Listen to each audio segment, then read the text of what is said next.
Se tem uma coisa que eu, na minha juventude, lá no movimento estudantil, Deus que me perdoe, faz muito tempo, né? Mas que era discutido, além do Karl Marx, porque, claro, o Brasil é um país esquerdista, né? Então as pessoas tinham que discutir Karl Marx, era inevitável, né? Ele era o pensador central, né? Claro que haviam outros pensadores, né?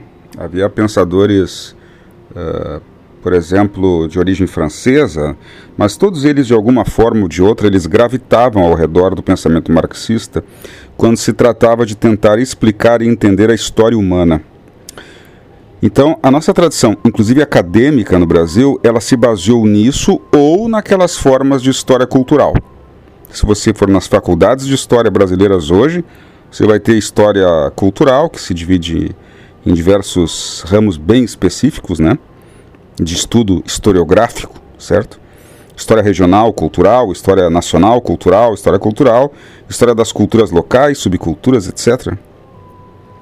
Você praticamente não vai ter mais, inclusive, estudo clássico de pensamento marxista, não vai encontrar.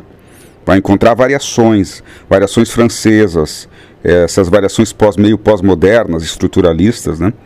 E você vai encontrar também alguma coisa de pensamento histórico dos anais, da escola dos anais francesa, que não é exatamente marxista. Mas, então, são essas variações que você vai encontrar no meio acadêmico. Mas, voltando naquele tempo lá, quando surgiu o PT, final dos anos 70, 1980, era muito comum que a discussão fosse basicamente ao redor do pensamento marxista. Mas haviam, com as variações, enfim, todas essas variações que eu já citei, e algumas formas meio paralelas, né, de estudos, como a Escola dos Anais, por exemplo. Mas, de um modo geral, era marxismo. Porém, havia um enfant terrible, que era, na realidade, odiado pela esquerda marxista da época, chamado Arnold Toynbee. Arnold Toynbee foi um grande historiador, um gigantesco, importantíssimo historiador britânico, que não era marxista, tá? Ele tinha uma certa vertente de natureza, como é que eu poderia dizer isso? De natureza um pouco culturalista, certo? Ele acreditava na teoria do desafio, ele tentava entender a sociologia do surgimento do Estado-nação como civilização, tá? Então, o surgimento de uma cultura que se transforma numa civilização e que dá origem a reinados, reinos, estruturas organizadas de governo que, depois de muitos e muitos e muitos séculos, termina no Estado-nação moderno.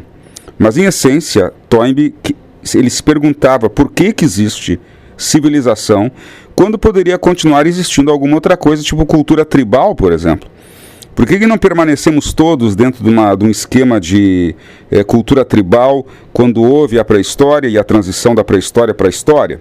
Então, daí ele discute a questão do chamado desafio coletivo, né, a formação das culturas. Ele faz todo um apanhado sociológico num livro que no fundo é sociológico, tá? Não adianta dizer que não, porque Toynbee no fundo é sociológico, no sentido de que ele busca as origens da unidade que faz as pessoas construírem uma civilização geralmente, inicialmente autóctone, né? Depois ela sofre, ela expande, ela contrai e no fim ela desaparece. Tá? A famosa semicurva do Toynbee, né?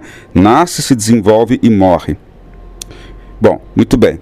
Então ali começam os primeiros estudos que não são marxistas, realmente não são marxistas, não tem nenhum pezinho no marxismo, tá?